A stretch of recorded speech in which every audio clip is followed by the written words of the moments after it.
Afghan women and advocate on their behalf.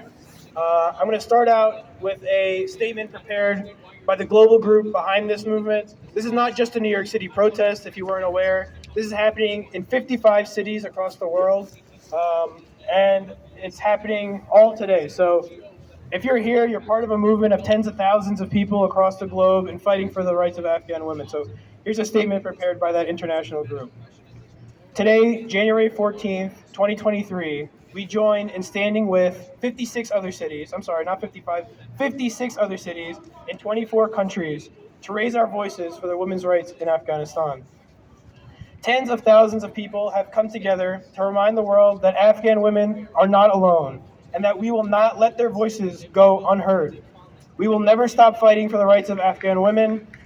We will implore the international community to break their silence and join us in fighting for the women of Afghanistan. New York City stands in solidarity with Afghan women, and we extend a heartfelt thank you to everyone in the world who has joined us today to raise their voices for Afghan women and girls. So one of our main asks here in New York today is if you look around, I'm going to ask that everyone with the sign with the QR code, can you hold it up? There's QR codes all around you. We ask that you scan these. It'll take you to a link tree. The top of that will be a petition that we'll ask you to sign. And below that, there's 3 resources you can go to that have been vetted and are reputable sources for donating in a way that will directly contribute to Afghan girls' education. So without further ado, we're going to get started today with a reading of a letter written by an Afghan girl. We're going to start with Ruxar. She's going to read the first letter.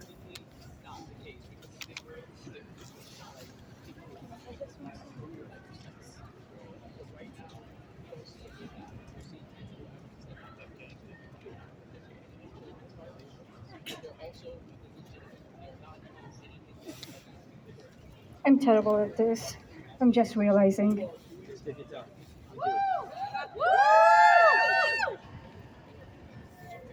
Believe it or not, I have speaking gatherings, but my hands are shaking. I'm so emotional. And being an Afghan, lived in Afghanistan more than 3/4 of my life, I know the pain, I know the suffering, and this is so close to my heart. And the letter that I'm reading right now, we haven't changed anything. We just did a direct translation as much as we could. The grammar might not be perfect, the structure might not be perfect, but this is a heartfelt letter coming from Afghan women directly to us that we want to share with you all. For the sake of her privacy, we will call her name S. Hello, my name is S. I graduated from economics and worked in financial sector 3 years in previous government. I was in my 4th year of duty when the Taliban came and the women were not allowed to work. In previous government, I had a duty to take care of my family. I was able to pay all the expenses of my family. I had a good income. I studied and performed my duties. I used to be satisfied with my life. But since the Taliban came, problems have increased immensely. The class of women has no value and they are not treated with respect. It's with the right that they served their family and people and their homeland. What is Afghan women saying? What is Afghan women saying? Do they not have the right to live like women in other countries? To be free to study, to work, to participate in all political and social and cultural issues of the country? They should defend their right. They should stand on their own feet, but unfortunately they can't. We should be free to travel and have fun, to exercise, to do our work, but unfortunately, we are in such bad situation that we cannot even defend our own right because we are always oppressed by cruel Taliban. We are imprisoned and we are being killed, and the right to freedom of expressions are taken away from us. It's the way to make health for women, and I'm so sorry. All right.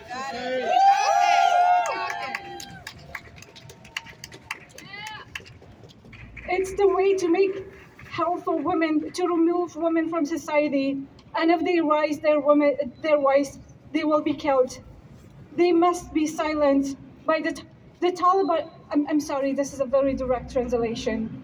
If the women raise their voice, they will be silent by the Taliban, by the misogyny of Taliban. The Taliban don't like women to study, to work because of the name of religion. They never heard of poor women being locked every day and called Muslims, a word that is very popular in Afghanistan.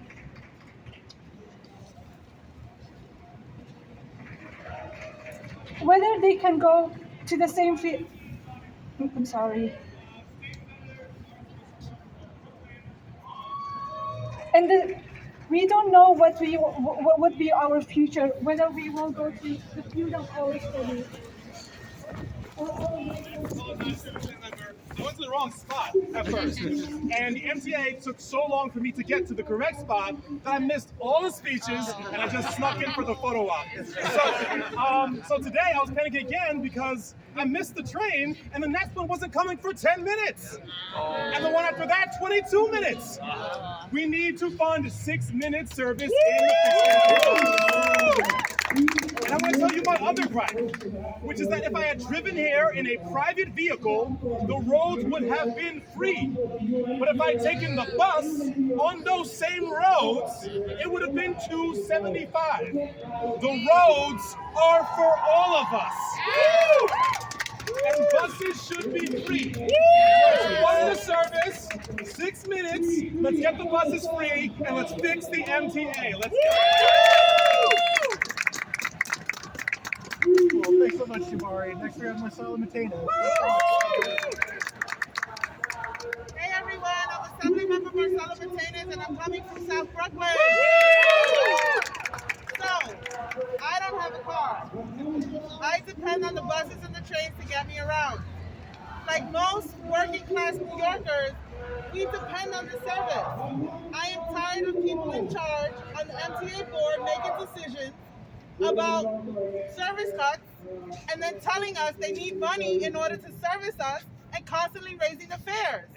And these decisions are made by people that don't even take our public transportation. We need transparency and we need accountability, and we need to make sure that we're putting people that understand the struggles that we're going through every day on that board to make those decisions. So you've already heard it.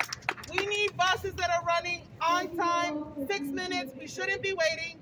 We need to make sure that we cannot afford, New Yorkers cannot afford an increase in transportation when the rent is so damn high, the utilities are high, and they are still struggling. So this is easy. This makes sense. Let's get it done. I'm sure when people Last but not least, we have Assemblymember Zaram Mamdani from How's everybody doing? Woo! It is so exciting to see all of you here at our first canvas for the Fix the MTA campaign. And what makes me so excited about it is that this is a campaign that is going to be won by mass movement organizers. Yes. You know, let's hear it for that organizer. Woo! You've heard from the elected officials, right? And you know that we will be in Albany organizing on the inside. But the magic can only happen if there is a meeting of the inside and the outside, that pressure is felt on all aspects of the political process. So what we are doing today is we are going to go out and we are going to canvass. And we've got these nifty palm cards which tell people that your train should be here by now, right? That we can freeze fares, fund frequency, make buses free. We can do all of those things. Look, I am a New Yorker like all of you here. In my more than 20 years of living in this city, the MTA has been thought about like death and taxes. It's a certainty that the MTA will suck. That is how we feel in this city. There's nothing we can do about it. We spent years where there was a debate over who even controlled the MTA. We know the MTA is a state authority. Yes. We know that authority falls within the jurisdiction of legislators and the governor. Yes. We know we can fix it. Woo! We are going out there today to talk to our neighbors, to tell them this can be done, this is what we deserve, and this is how we do it. And it is so exciting because so often when you're canvassing, you have to explain why the issue matters, what the issue is. We're meeting people at the subway platform. They are using the very service. They know why it's important to them. They just don't know how they can take action. We are going to be that point which takes them from use of the service to improving the service and letting them know that everything that they use in their day-to-day life can be excellent. It can be what we deserve it to be. The difference is organizing, the difference is political will, and that's what you all are going to create. So thank you all so much for coming out. Most importantly, thank you for the canvassing we're going to do. It's going to be warm because we're going to be on the platforms inside.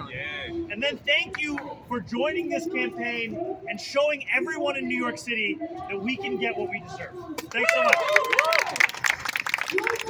Great. So now we're going to do an exhaustive canvas training. I think everyone from Zaran to the left, or my left, will come with me. In the middle here, we'll go with Zaran, and to the right, we'll go with Emily. So if you're in the middle, please. And this humanitarian crisis in Afghanistan has one reason, and that is our unity, our voices that keeps the call for justice of Afghan women alive. So, continue because I believe in you, in us, and know that together we can change the face of the worry the world wakes up to. Don't stop investing in women and girls, and don't stop asking the world to reopen schools for women and girls, because education is the way towards sustainable change. Thank you.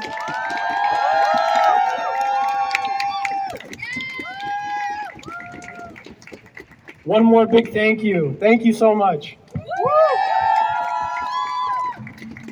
We're going to do a few more chants. Woman, life, freedom! Women, life, freedom! Woman, life, freedom! Women, life, freedom! Woman, life, freedom! Woman, life, freedom! Woman, life, freedom! Woman, life, freedom! We're going to pass it off to our next set of speakers. Some representatives from an organization called Feminists for Jinnah. I don't know if they're here yet. They went to go staple some posters. Thank you so much. This is an organization that came together in support of the Jinnah revolution in Iran, and it's a global organization. They're here to share in solidarity with us.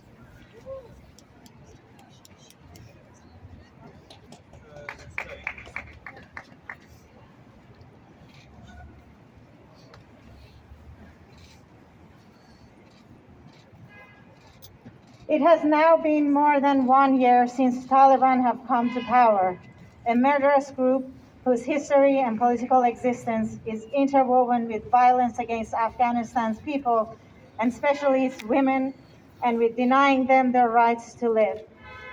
Since that day, due to international and regional help, the Taliban came back to power. Until today, women and girls in Afghanistan have experienced extended and various deprivations. They have been denied work and access to public spaces. They have been forced to obligatory hijab. They have been denied the right to study both at schools and at universities. And misogynistic and anti-women Sharia laws are executed much more intensely than before. During the very same days and weeks, international powers, which were once the front line of the military occupation of Afghanistan, were trying to whitewash the Taliban's image through their political and financial lobbies, reselling it to people as a power that has changed and has become more democratic.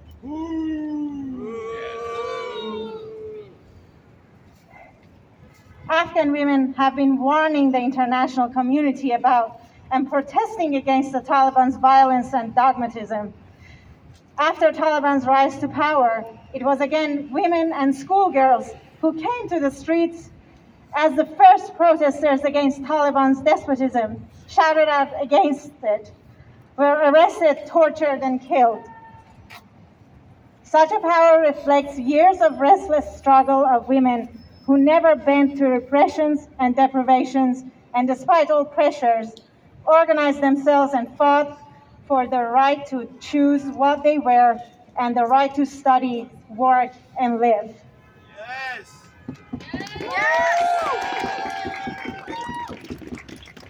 This continuous struggle takes place as for decades, women and sexual and gender dissidents' bodies in the Middle East have been the battleground and the subject of invasions of fundamentalist Islamist forces and neoliberal capitalist powers of the global north. Wherever religious dogmatism has tried to come to power, it has started from women, their bodies, and those of minorities and their rights. This approach demonstrates clearly the great extent to which patriarchy, Islamist fundamentalism, and neoliberal capitalism are interwoven and related. We will not forget what a group of Afghan women did in the early days of the Woman Life Freedom Revolution in Iran. Knowing how dangerous a protest could be for them, they appeared in front of the embassy of the Islamic Republic in Kabul and in solidarity with their sisters in every corner of Iran chanted and shouted, "Woman, life, freedom with strength." Because the women in Afghanistan also know very well that we women have entered history together on the way to collapse the high walls of the petrified structures of patriarchy. And we, the women of the Middle East, will change this history. Now the Woman Life Freedom Revolution has begun in Iran and has stepped into the battlefield to fight repression, systemic violence against women, sexual and gender dissidents, and their bodies. We, a group of freedom fighters who go by the name Feminists for Jina, announce our solidarity and alliance with our sisters in Afghanistan. We announce our uprising as an uprising against all backward, despotic, and dogmatic misogynistic powers and forces of the Middle East, from the Islamic Republic's fascist forces to the Taliban terrorists. Hand in hand with our sisters in Afghanistan in their protests against the denial of education, for women shouted out either all or no one, we also believe that the victory of feminist revolution in the Middle East depends on reinforcing regional solidarity and alliances, forming common struggle circles, constant exchange and learning from one another's struggles and fights. We believe that our liberation is only possible through our unity. Long live women of Afghanistan, long live women of Iran, no to Islamic Republic and no to Taliban. Woman, life, freedom. Woman, life, freedom. زن زندگی آزادی. زن زندگی آزادی. ژن ژیان آزادی. ژن ژیان آزادی.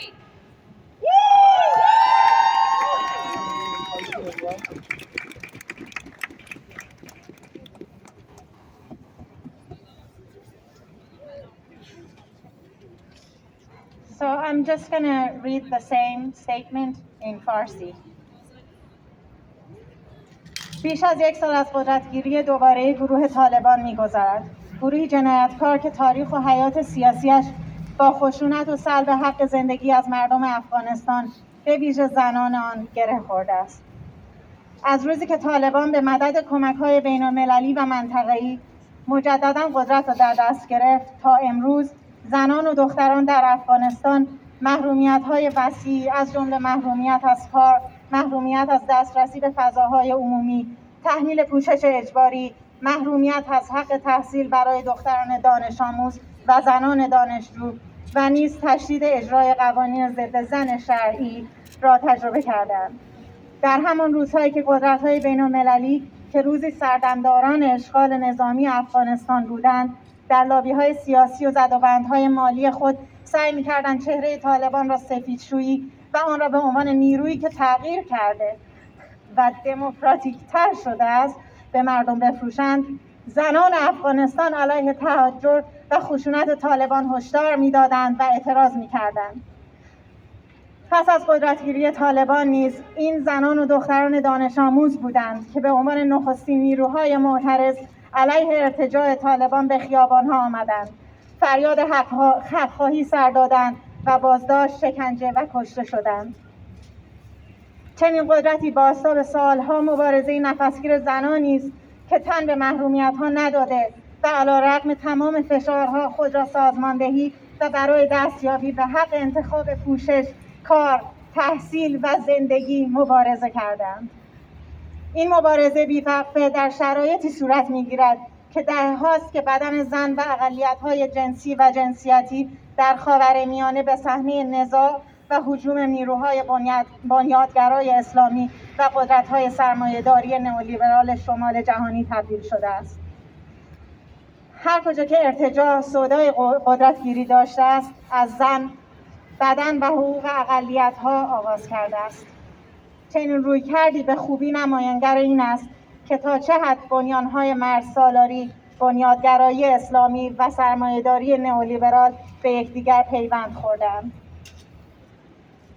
ما فراموش نخواهیم کرد در روزهای آغازین تظاهرات انقلاب زن زندگی آزادی، جمعی از زنان در افغانستان با آگاهی بر این که این حرکت اعتراضی چقدر برایشان میتواند هزینه بردار باشد، جلوی سفارت جمهوری اسلامی در کابل حاضر شدند و در همبستگی با خواهران خود در گوشه گوشه ایران شعار زن زندگی آزادی را با صلابت فریاد زدند. چرا که زنان در افغانستان هم به خوبی می‌دانند که در راه فرو ریختن دیوارهای بلند ساختارهای متحجر پدرسالاری ما زنان با هم وارد تاریخ شده ایم و این تاریخ را ما زنان خاورمیانه تغییر می‌دهیم. اینک که انقلاب زن زندگی آزادی در ایران آغاز شده و علیه سرکوب و خشونت سیستماتیک علیه زن، اقلیت‌های جنسی و جنسیتی و بدن‌هایشان به میدان آمده، ما گروهی از زنان آزادیخواه که خود را شبکه فمینیست‌ها برای ژینا می‌خوانیم، همبستگی و اتحاد خود را با خواهرانمان در افغانستان اعلام می‌کنیم و قیام خود را به عنوان قیامی علیه تمامی نیروهای متحجر و زن‌ستیز خاورمیانه، از نیروهای فاشیستی جمهوری اسلامی گرفته تا تروریست‌های طالبان می‌خوانیم. همان گونه که خواهرانمان در افغانستان در اعتراض به ممنوعیت حق تحصیل زنان شعار یا همه یا هیچ کس را سر دادند، ما نیز پیروزی انقلاب فمینیستی در خاورمیانه را وابسته به تقویت همبستگی‌های منطقه‌ای، شکل‌گیری حلقه‌های مبارزاتی مشترک، تعامل پیوسته و آموختن از مبارزات یکدیگر می‌دانیم و بر این باوریم که رهایی ما تنها با یکدیگر ممکن است. زنده با زنان افغانستان، زنده با زنان ایران، نه به جمهوری اسلامی و طالبان. زن زندگی آزادی، زن زندگی آزادی، زن زندگی آزادی، زن زندگی آزادی، ژن ژیان آزادی، جن جان آزادی.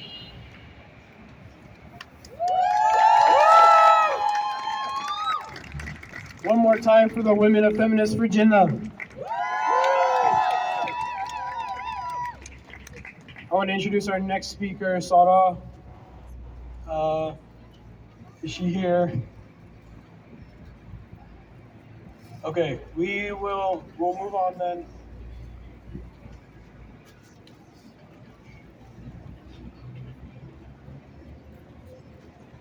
So I wanted to say a few words. As the MC of this event, I wanted to thank everyone for coming out here in support. We had 20 days to organize this across 55 cities, and it means a lot that you guys made the effort to come out here tonight. So I want to give a big thank you to all of you. I also wanted to thank everyone that helped in organizing this event. Without you, this would not have happened, and my heart goes out to you. Thank you so much. I want to reiterate our calls to action. Everyone with a poster with the QR code, please lift them high above your head right now. Scan those QR codes, please. Take 2 seconds, scan those QR codes, sign the petition, donate to the links. They're vetted sources that will directly help women seeking education in Afghanistan.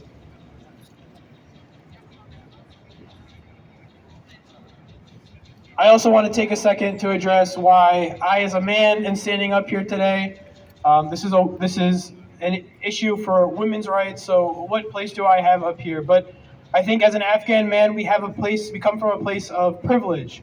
We have power that our Afghan sisters don't have, and we should be able to use that for the right reasons. So I'm looking out to the crowd, and I see lots of men here today, and that makes me very happy.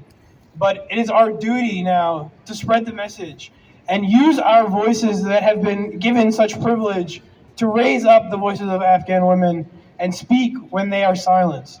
So please, let's use our platform as men that are here, to fight for our sisters in Afghanistan. It's because you're a real man. You're a real man, that's why you stand there. Any man that's going to suppress the education of a woman because they fear them isn't a man. Absolutely. The Taliban are not men, they're cowards. They are cowards. They're afraid of women gaining education, gaining the power to make change in their world. They want to silence them. They want to stop them from being able to make that change. And we have to be their voice and lift that up and allow them to gain education, to work, to fight for their dreams. Never give a coward power. So one more time, woman, life, freedom. Woman, life, freedom. Woman, life, freedom. Woman, life, freedom. Woman, life, freedom. Woman, life, freedom. Woman, life, freedom. Woman, life, freedom. Afghanistan, Zindabad. Afghanistan, Zindabad. Afghanistan, Zindabad. Afghanistan, Zindabad. Afghanistan, Zindabad. Afghanistan, Zindabad. We're gonna have a short singing right here. It's a very, very short song, but before I perform it, first of all, I'm not a singer. I'm just gonna do it because I put this together when Afghan women, after the fall of Afghanistan, they came on the streets and put their lives at risk to speak for themselves. And people who are walking us by, please, I want you to understand that this is a very important cause we are here standing for. If you can hear us, at least you can join us for a few minutes. This is about the future of Afghanistan and about the future of Afghan women. Okay, so. با پاخیز هموطن قیام کن سکوت را به هم بزن قیام کن اگر تیر خورده ایم هنوزم زنده ایم قیام کن تمام گشت مرمی از کوه پنشیر سنگ بکن و سینه دشمن بزن قیام ز بردگی زنجیر بکن آزاد از ایست مرد و زن مقاومت یقین ماست قیام لایف وومن آزادی. Thank you. I want to introduce our next speaker. If she's here, Layla.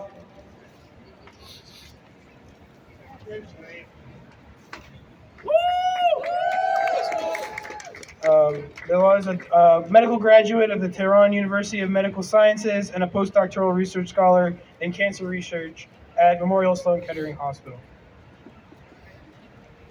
Thank you. Thank you so much for having me here today. As Martin Luther said, if we can't fly, we should run. If you can't run, you should walk. If you can't walk, you should crawl. But whatever you do, you should keep going forward. Nobody can understand the Afghanistan girls' feeling right now better than I. When I was a child in Iran, cruel Islamic Republic of Iran banned education for Afghan refugees different times. I tried all possible and impossible methods to continue my education. But lots of my intelligent friends couldn't continue their education and couldn't light their future. It's very interesting that Taliban banned the education for Afghan girls while their daughters are studying in other countries' universities because they know the importance of education for their future growth. And they're afraid of because they know that a girl's education can make a family a wise and educated and rare family. And a rare family can make a rare society.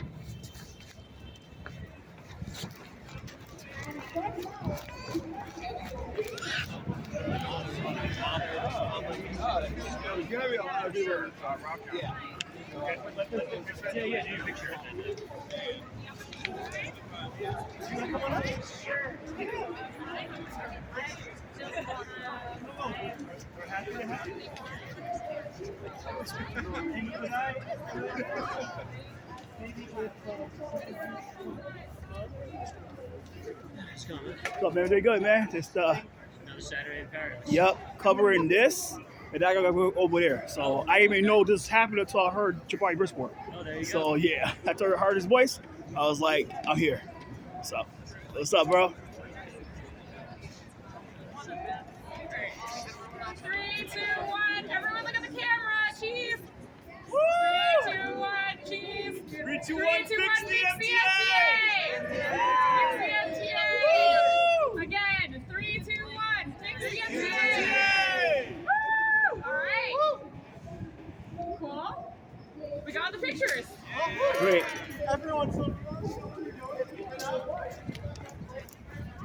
Lastly, I want to tell the women in my land to not to lose your hope by asking for continuing your online education, for asking with different application fee and education fee waivers, by in different models continuing your education and keep going forward. And finally, I want to say that I'm very proud of my friends in Iran and Afghanistan that's supporting women's rights. Thank you so much.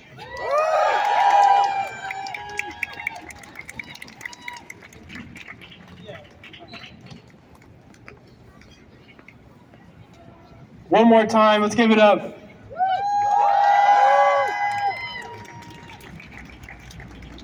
Our last speaker today, before we close out with some chants, is Aliza Kazmi. She's a reproductive rights activist and my sister. She will be reading another letter written by an Afghan woman.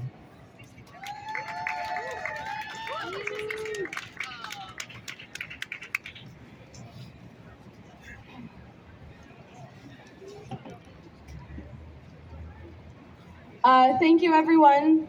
For anonymity's sake, we're referring to the young woman who wrote this as AN. It's quite a long letter, but it's a really good story. Hello, I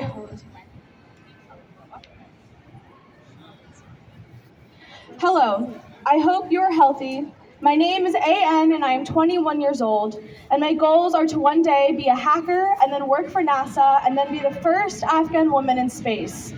From the age of 17, I understood that every person can have his own dream and should fight for it. I also decided that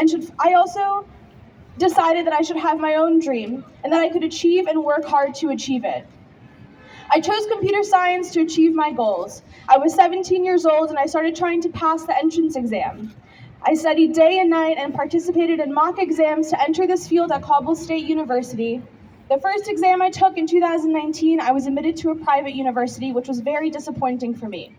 I did not accept. I wanted to try again with a stronger will. Again, with all the efforts I made to reach my desired field, I could not make it in the public university and was once again admitted to a private school.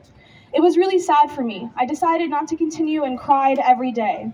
One night, I was excitedly watching the cartoon Monsters University when my brother came and gave me the information card of Rana University. which is a private school, and told me to continue, that I should get what I want. He asked me to study economics, and he said, make your decision by tomorrow. With renewed hope and with tears in my eyes, I told my sister that I want to study computers, and I promise not to disappoint you this time. I will study as much as I can. At least I will be an excellent student in all of my classes. The next day, I went and registered at school. Our classes started, and a week later, the Taliban attacked Kabul University and killed many boys and girls. After hearing this news, I was shocked and very worried that our university might be attacked. A few days passed, and all my classmates were worried. After a month of study due to security conditions and coronavirus, the universities were closed and our lessons were online. Because I promised my sister, I studied every day. My lessons were very difficult because our lessons were in English and coding, and I had a little problem with English. It was hard for me to study. There was pressure on me. We were finishing the first semester, and because I was studying a lot, one of the professors said that I will be an outstanding student in my class, or I will be the star of the school in the future because I study a lot. There were 65 students in our class, 5 were girls, the rest were boys. Due to the problems that my professors and classmates created for me, I could not become an excellent student in the class. It was very painful for me because I tried and I didn't get results. The second semester started and my efforts continued. Then it was time for the final exams of the second semester.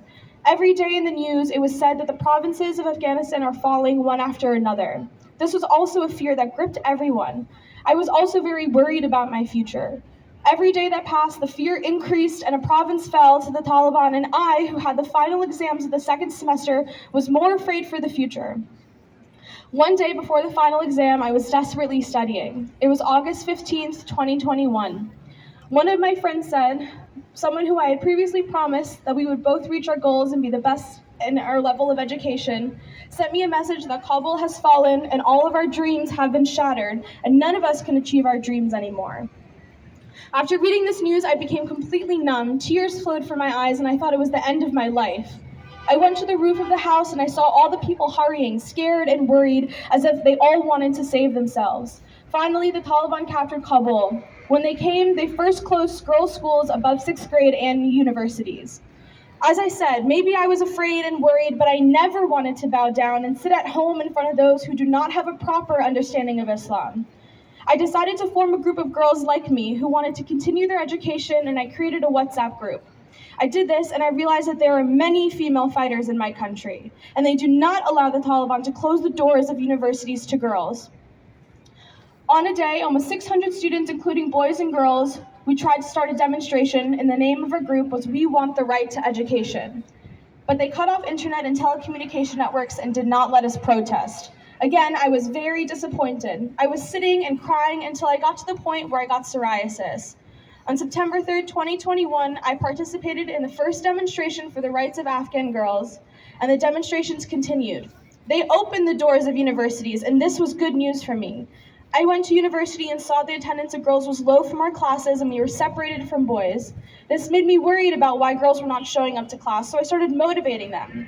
I called them and I had them call other girls from other classes to join us. After a few days, our semester results were announced and I was able to get a 96%.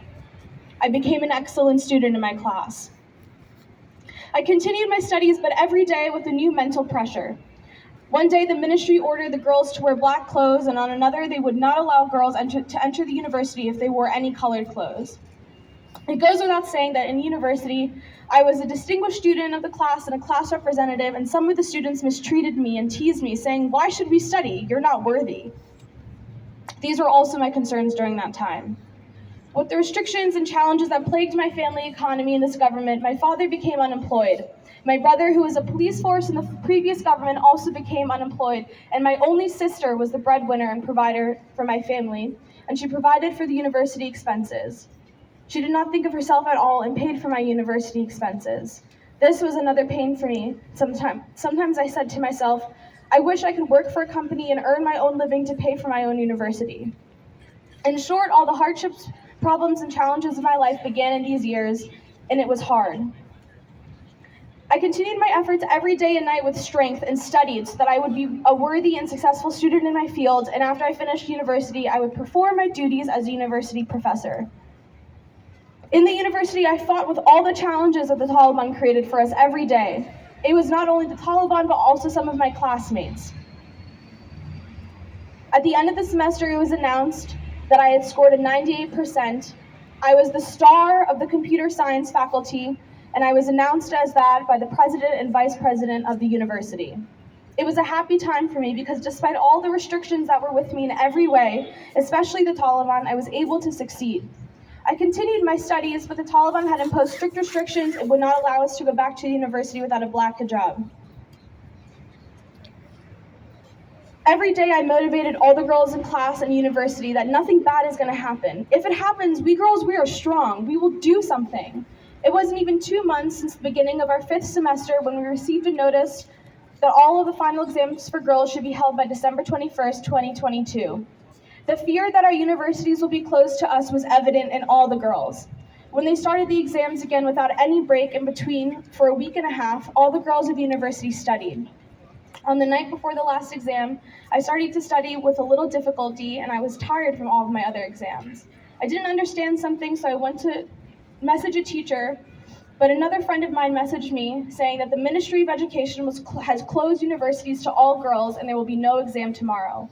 When I told this to my sister, because she was also a medical student, she immediately started crying. Each of my friends started crying that it's over.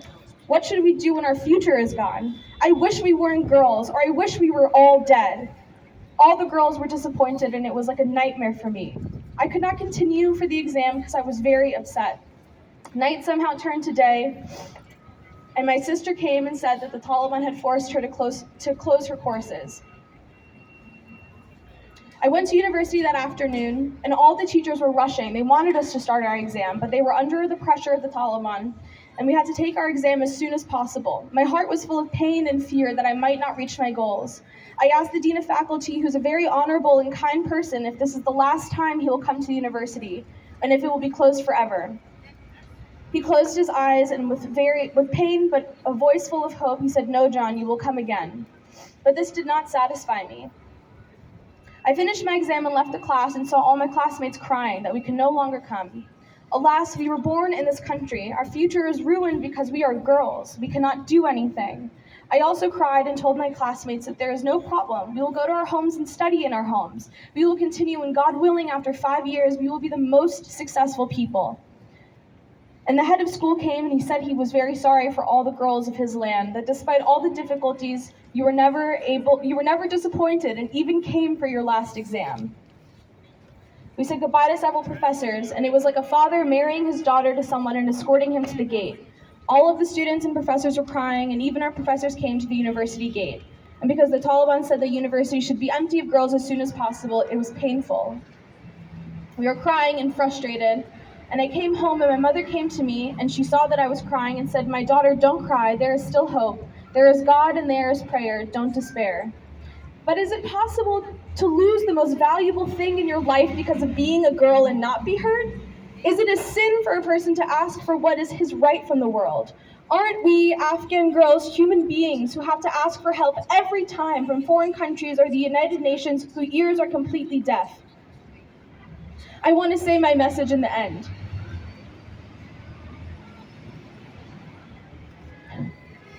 I am not asking anything from anyone, from any country, and I'm not even asking for you to listen to the voice of an Afghan woman or any other superpower, because I understand that if the Westerns were going to do something, when the Taliban came to our country, they would do something and not react like children. But this is my promise. I am AN, and God willing, I will achieve all of my dreams, and I am not disappointed at all, and I will not stop trying. It is true that my desires are many, but no one and nothing is higher than my Lord. God has determined my future, not these weaklings who cannot work for themselves. Thank you for reading my message. With respect, AN.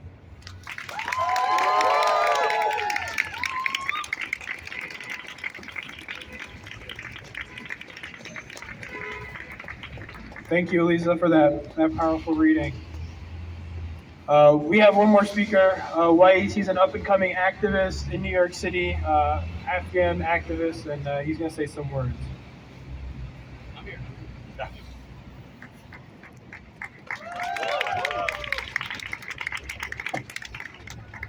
How many of you all here right now today are freezing cold? How many of y'all? How many of y'all cold right now? Because we are in the freezing cold of New York City. Hello, New York. We are here. We are activists. We are people who want to be the change of Afghanistan today that are here in solidarity. So big shout out to every single one of you right here, right now. Please give a round of applause for every single one of you that are here.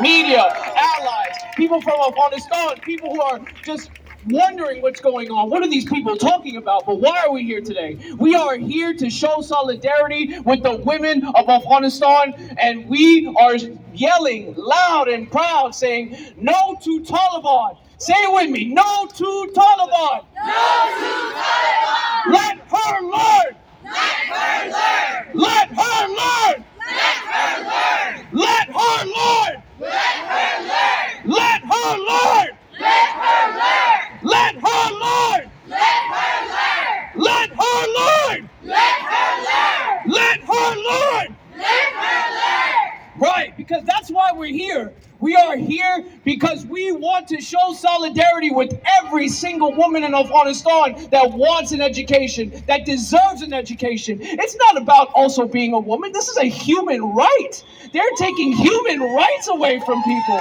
This is wrong. This is wrong. I understand it's a mother, woman, sister, but this is a human right. We need to address the humanity aspect of this. This is wrong. This is not fair. And also at the same time, just like Zach has said earlier, the Taliban are afraid that women will be the change that Afghanistan wants to see. Women who are the pioneers of education. That's why we're here, right? We're here to show support for the women of Afghanistan. We are so proud of you. You are in the heart of terror, saying non, Kar, Azadi. You are saying that you want to learn, and if it's one of us, it's all of us. This is the solidarity that the women of Afghanistan are talking about. And this is the solidarity that we need to represent. We need to support. And I'm telling you all right now, this is not just for today. This is not just for tomorrow. We've been here for years saying the same thing. The Taliban has not changed one bit. So let me ask the women here today. How many of y'all came over here by yourselves? Show me, raise a hand. How many of y'all came by yourselves? How many of y'all are allowed to go outside? How many of y'all are allowed to go to school? How many of you all can go do things independently? Well, guess what?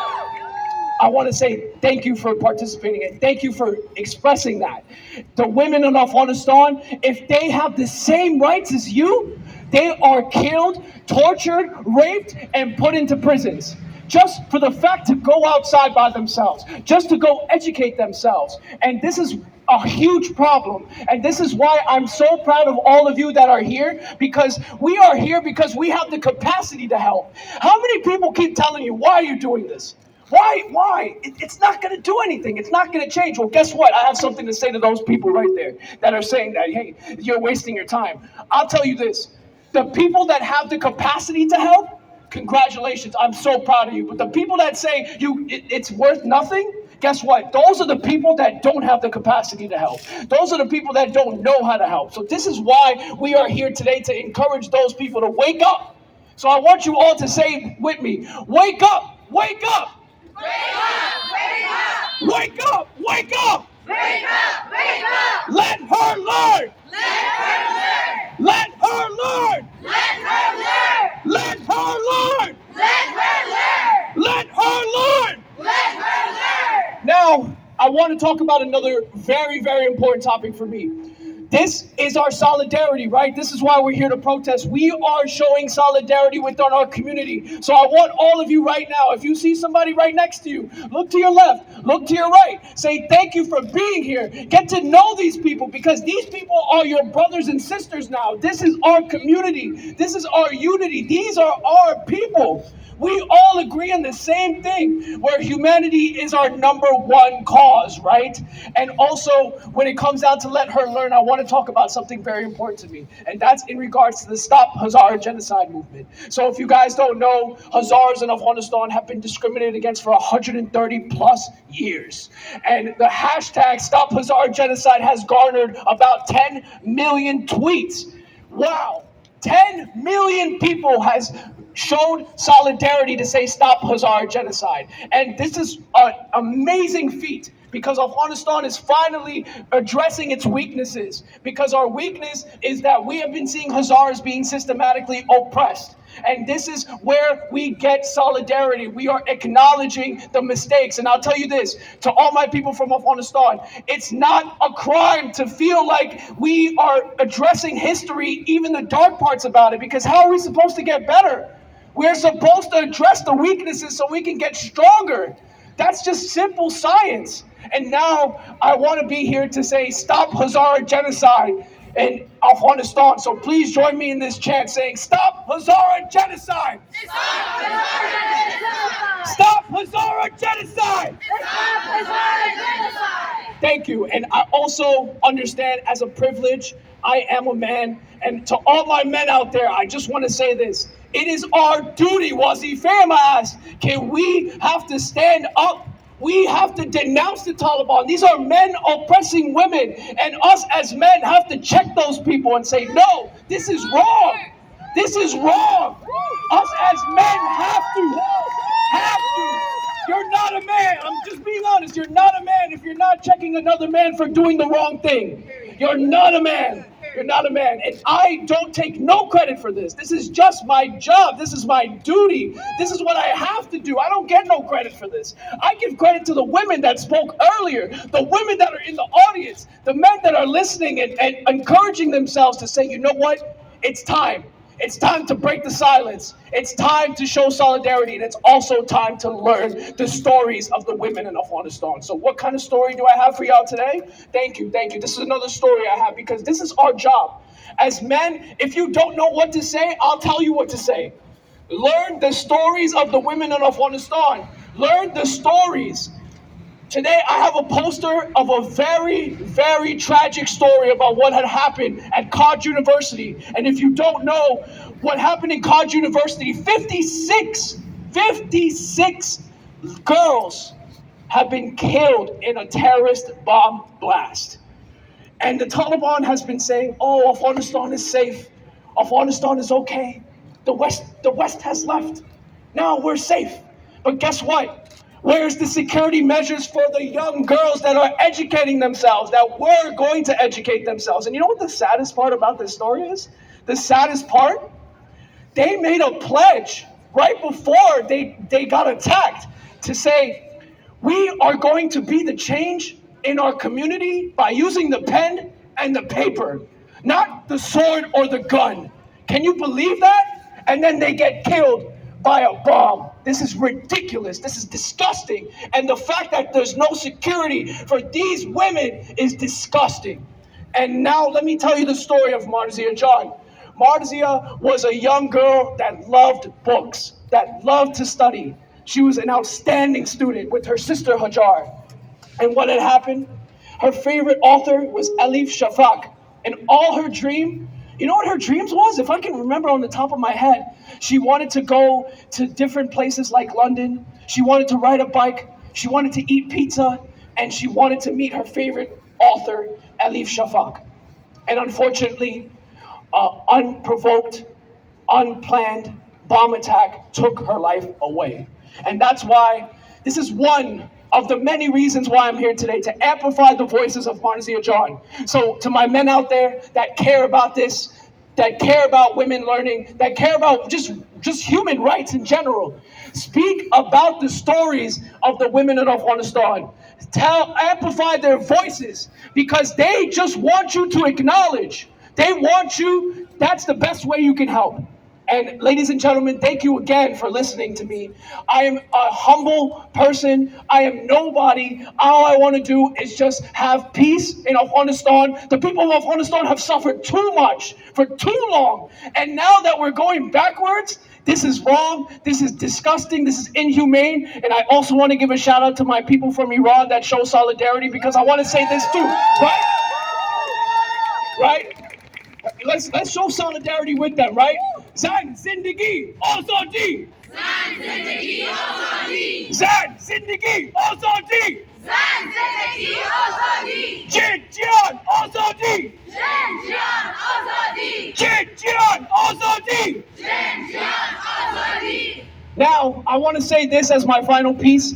When the people from Iran are revolutionizing themselves, are protesting, are uprising, this is with us as well. The women in Iran support the women in Afghanistan. The women in Afghanistan support the women of Iran. So why not bridge that gap? Because they are both being oppressed by terrorists. And now I'm telling you this, when Iran, inshallah, one day they become free from this terrorist regime, this will change the landscape of Afghanistan. This will change the landscape of Syria with Assad. This will change the landscape of terrorism as a whole. Terrorism will fall apart when they see that their comrades are falling apart. So I'm telling you all, we are together as one. Iranians, Afghans, Syrians, Iraqis, everyone together. We are here in New York City. What they say is this is the greatest city in the world. But you know why this is the greatest city in the world? Because of our diversity, because of what we bring to the table, because we are all different faces, different places, and different in general. And this is why we are amazing, because our differences bring us together. So thank you. And I want to end it with this. Remind us everyone, why are we here today? We are here today to remind ourselves that we are a global movement for women's rights for Afghanistan, and we want women to give their fundamental right, to let them learn. So say it with me. Let her learn. Let her learn. Let her learn. Let her learn. Let her learn. Let her learn. Let her learn. Let her learn. Let her learn. Let her learn. Let her learn. Let her learn. Let her learn. Let her learn. Let her learn. Let her learn. Thank you. Thank you so much. I hope y'all warmed up for that. Thank you.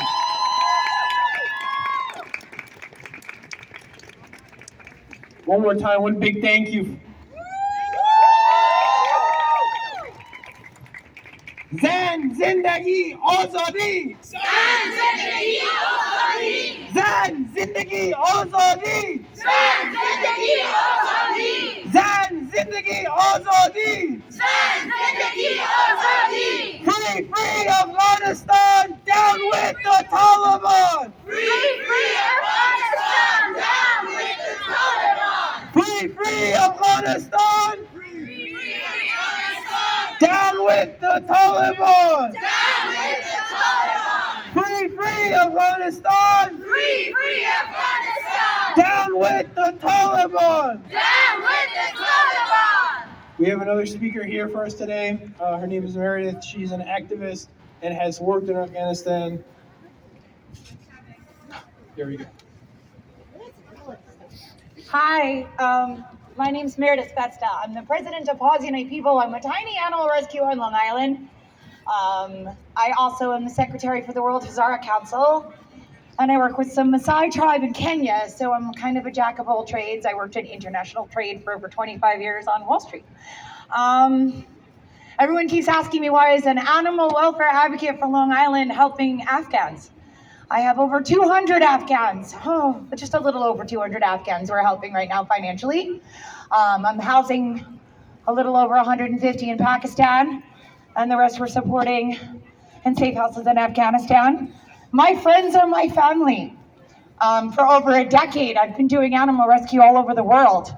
I helped soldiers that were stationed in Afghanistan bring home dogs, and through that effort, I met some really amazing people.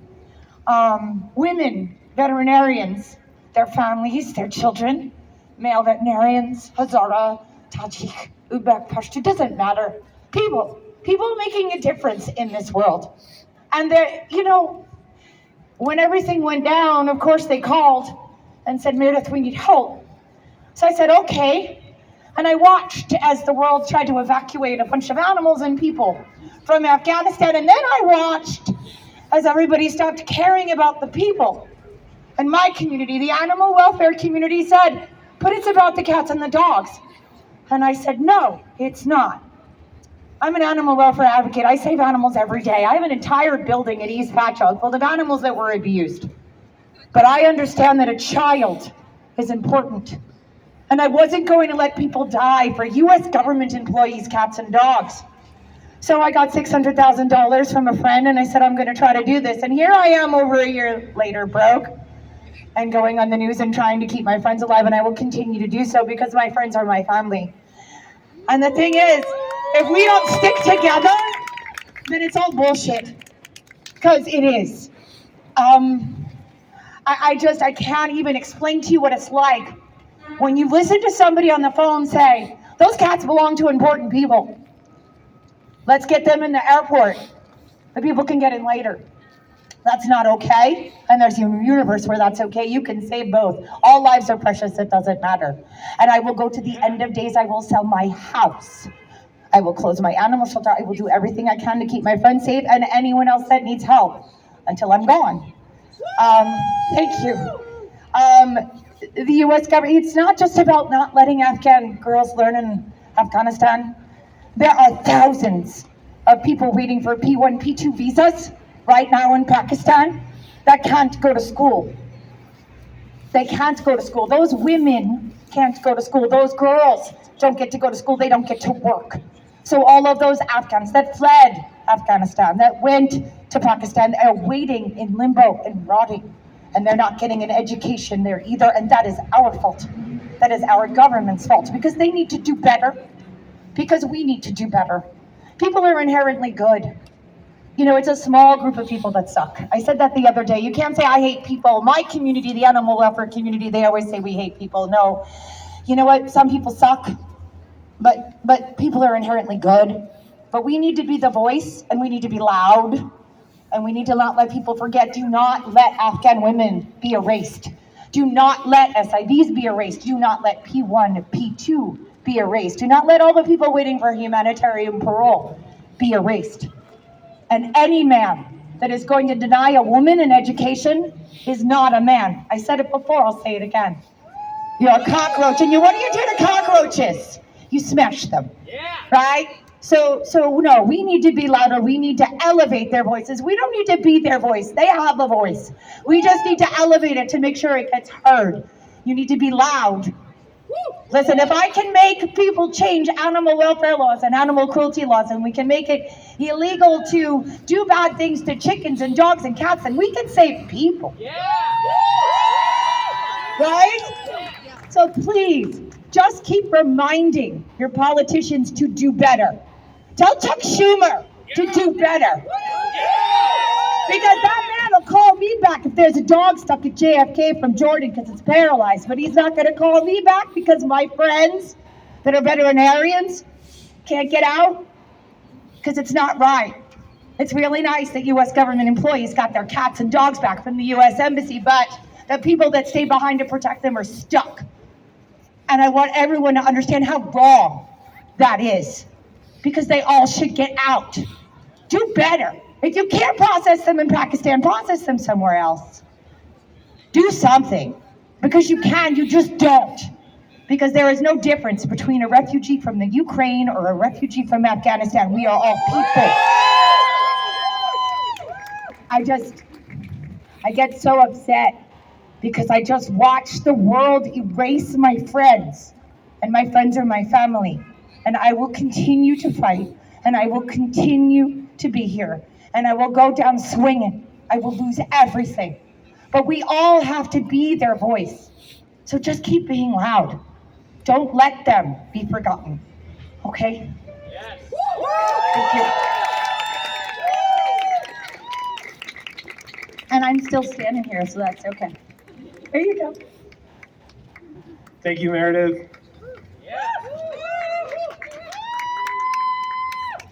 Free, free Afghanistan! Free, free Afghanistan! Down with the Taliban! Down with the Taliban! Free, free Afghanistan! Free, free Afghanistan! Down with the Taliban! Down with the Taliban!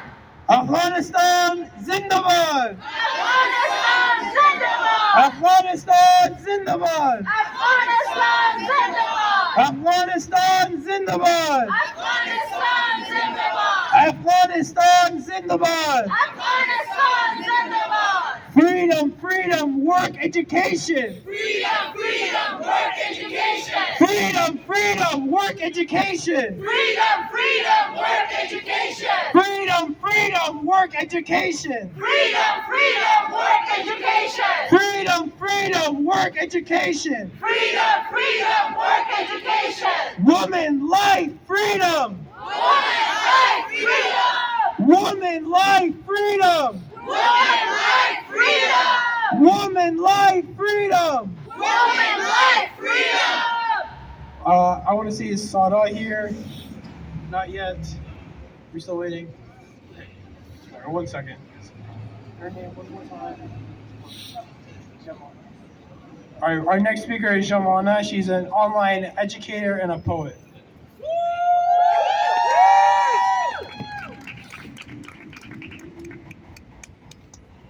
First of all, thank you everyone for showing up. از همه شما جوان سپاس دیرم من تورونم. What a letdown in the year 2023. We have to talk about girls' education. Not just any education on girls, but for Afghan girls. We have failed Afghanistan. We have failed Afghanistan. We have failed our sisters in Afghanistan. Education is a basic human right, and Taliban have no place to decide the future of our sisters. Taliban has made Afghanistan living off a hill. Afghan women are caged inside Afghanistan, inside their own country, inside their own land. آیا احساس میکنی اینو میفهمید چقدر سخت است وقتی که در داخل خانه بندی باشی؟ وقتی در داخل خانه زندانی باشی؟ آیا تمام شده؟ این احساس ما اطراف تصورشان مشکل است. تصورشان مشکل است. امروز برات گفت مکتب نرو. امروز دروازه دانشگاه رو برایت بسته کرد. امروز دروازه مکتب و پانتون و دانشگاه و کار و دروازه خانه رو برایت بسته. فردا روز میگه وقتی که دخترت به دنیا آمد زنده به گورش کن. تا بکی باید خاموش بشینیم. ما فقط اینجا نامدیم که فقط به خاطر بازگشایی دروازه مکاتب دانشگاه صدا بلند کنیم، بلکه ما باید اینجا صدا بلند کنیم تا به خاطر ما فعلا در افغانستان در افغانستان یک نظام تروریستی حاکم است. همگی ما با این موافق هستیم، همگی ما میفهمیم. پس ما از کدام نظام توقعیش داریم که دروازه مکاتب به دخترهای ما باز کنم؟ They don't even care.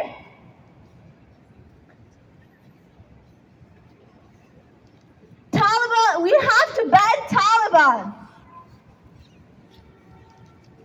طالبان قصه از این نیست که دروازه مکاتب باز است یا بسته. No, they don't care. ما باید این نظام تروریستی را متوقف بسازیم. ما باید قیام کنیم، صدا بلند کنیم در مقابل یک نظام تروریستی. یک نظام که اصلا نه قصه زندگی است، نه قصه زن است و نه به قصه تحصیل و تعلیم دختران. ما باید صدا بلند کنیم. ما باید نه فقط امروز، این قیام ما باید همیشه پاورجا باشه. موش باید طول یو لاسو لاس به لاس او سنگ پر سنگ. باید هر خانه یک مکتب باشه. باید همگی ما کوشش کنیم تا به بهترین ممکن ترین راهان. باید نگذاریم دختران ما از تحصیل عقب مانند. ما قرار نیست به عقب بریم. ما یک نسل تازه هستیم، نسل که قرار نیست به عقب برند.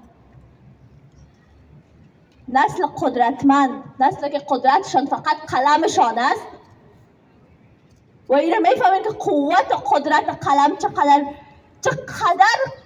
اون قدرتی که با قلم پابرجا باشه چقدر قدرتمند دست یک انسانه که قوت و قدرتش تمام با قوتش قلمش باشه.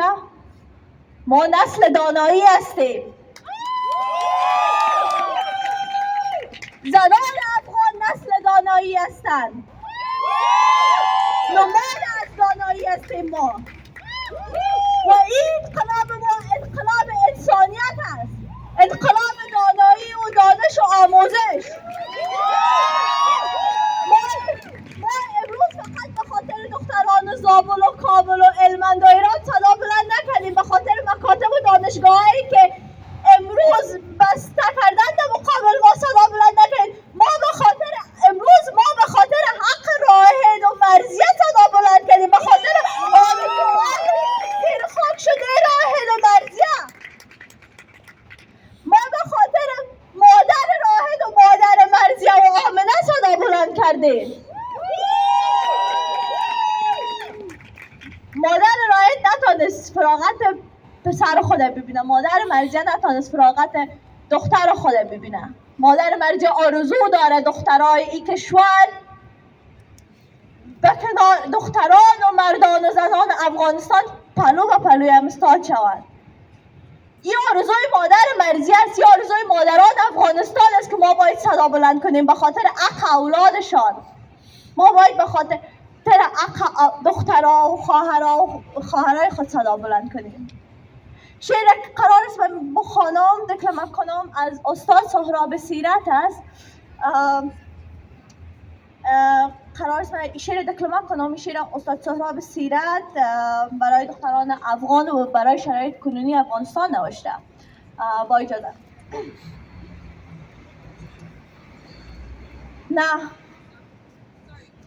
نه آنچه میبینیم خواب نیست، بیداریم.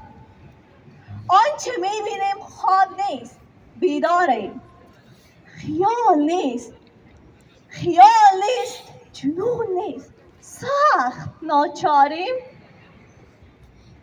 هجوم لشکر از زامبی چه کرد بر ما؟ هجوم لشکر از زامبی چه کرد بر ما؟ از این حقیقت کابوسواره بیزاریم. چه شد که خانه به زندان بدل شد و دیدیم؟ چه شد که خانه به زندان بدل شد و دیدیم؟ درون مطبخ ضحاک ها گرفتاریم. چه آمد از سر ما که در محله خود، چه آمد از سر ما که در محله خود غریبیم، گروگان چند خونخواریم. خدا که هیبت خود را بر خود ما داد، خدا که هیبت خود را بر خود ما داد. چه کرده ایم که این خشم را سزاواریم؟ چه کرده ایم که این خشم را سزاواریم؟ اگر به گریه شکایت کنیم ناشکریم. اگر به گریه شکایت کنیم ناشکریم. به هر دلیل بخندیم گناهکاریم. چه شد که نیم فراری نیم دیگرمان، چه شد که نیم فراری نیم دیگرمان. رعیت دو سه ملای مردم آزاریم. چه خواسته ایم اما، چه خواسته ایم اما، نان کار آزادی. چه خواسته ایم اما نان کار آزادی. چه شد؟ چه شد؟ چه شد کنون که به سگ استخوان بدهکاریم؟ چه شد کنون که به سگ استخوان بدهکاریم؟ Thank you so much.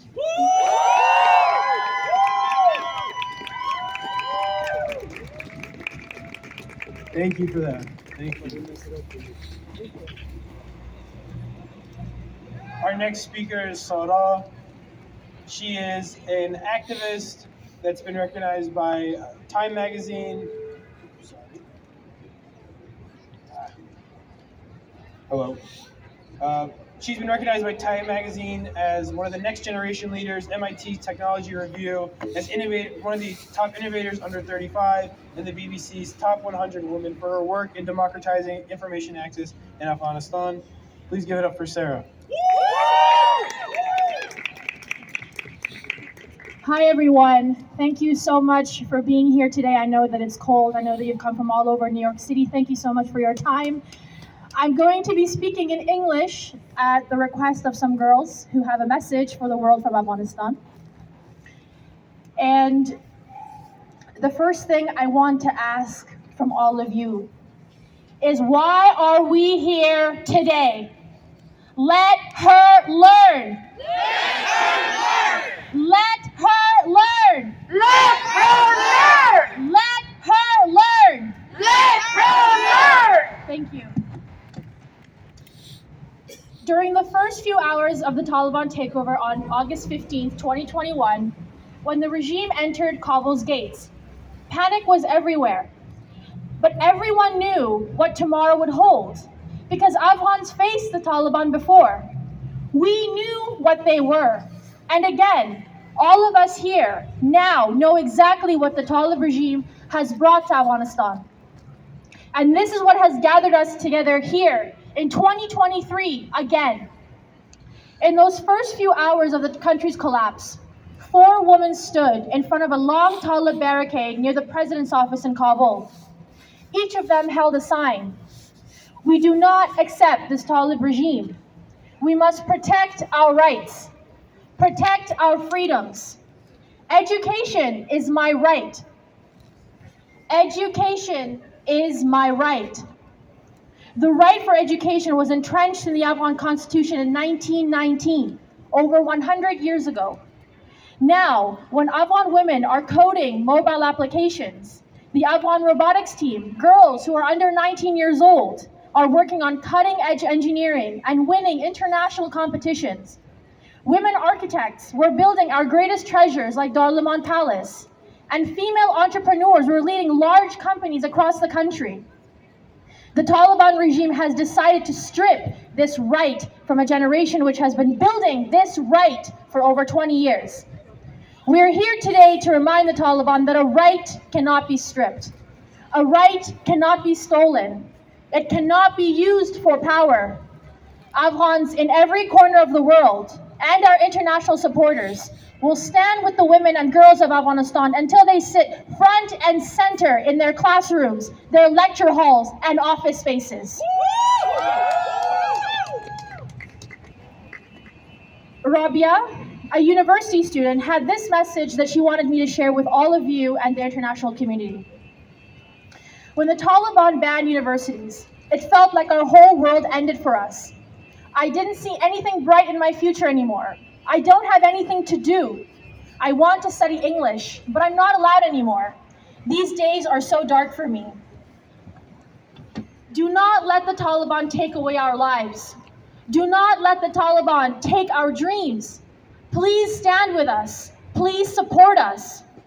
For Rabia, for Firishta, for Zeba, for Khojasta, for Tamana, for Zahra, and for every other woman and girl who is sitting at home, waiting for the Taliban, waiting for the world to rise and stand with her. We have one message for the Taliban. This is not simply about letting her learn. This is her entrenched, fundamental, basic right. We are here to take that right back together. Thank you. Thank you, Sada.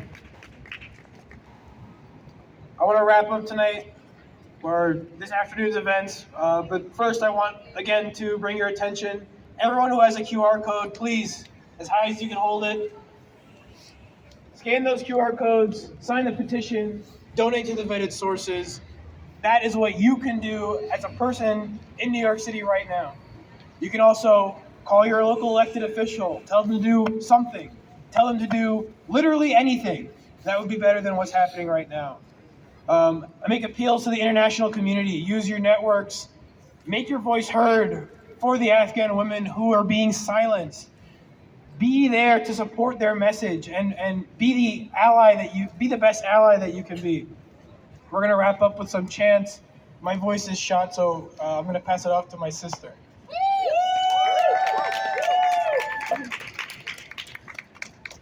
Thank you. Big round of applause for Zach for putting all of this together. An example to men everywhere. This is what it takes. Free, free Afghanistan! Free, free Afghanistan! Down with the Taliban! Down with the Taliban! Free, free Afghanistan! Free, free Afghanistan! Down with the Taliban! Down with the Taliban! Women, life, freedom! Women, life, freedom! Women, life, freedom! Women, life, freedom! Women, life, freedom! Women, life, freedom! Women, life, freedom! Women, life, freedom! Zan zindagi azadi! Zan zindagi azadi!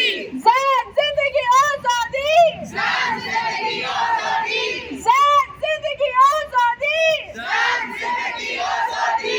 Afghanistan! Afghanistan! Zindabad! Zindabad! Afghanistan Zindabad! Afghanistan Zindabad! Afghanistan Zindabad! Afghanistan Zindabad! Afghanistan Zindabad! Afghanistan Zindabad! Freedom, freedom, work education! Freedom, freedom, work education! Freedom, freedom, work education! Freedom, freedom, work education! Education is a human right! Education is a human right! Education is a human right! Education is a human right! Let her learn! Let her learn! Let her learn! Let her learn! Let her learn! Let her learn! All of you here, if you could just raise your hand and promise me, promise every Afghan woman that spoke, promise every Afghan woman that spoke on behalf of another woman still in Afghanistan, that you will take this fight into tomorrow, into the day after, into your social media, to your Congress people, to your neighbors, to the people who disagree with you, to the people who agree with you. The fight does not end here. It goes off with us, and we pass this message along. Let her learn. Let her learn! Thank you all so much.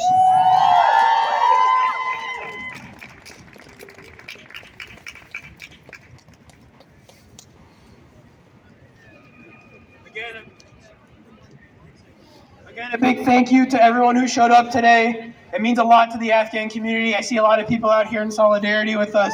Thank you, thank you, thank you. Thank you! A big thank you to everyone who helped organize this also. This would not have been possible without them. Thank you to Mike Bikes for the sound. Thank you for Gina for helping out so much. This would not have happened without them. So a big round of applause. This is about Afghan women. This is about Afghan human rights. And it is up to us now to make our voices heard beyond today. Like Eliza said, on social media, calling your congressperson. Anything you do to further this message is a good thing. So I ask that in your day-to-day life, you talk to your friends, you talk to your family, you talk to your coworkers, you inform them, you let people know what's going on, and you ask for change, you ask for action, because nothing happens if we don't act. So again, thank you everyone for coming out here today.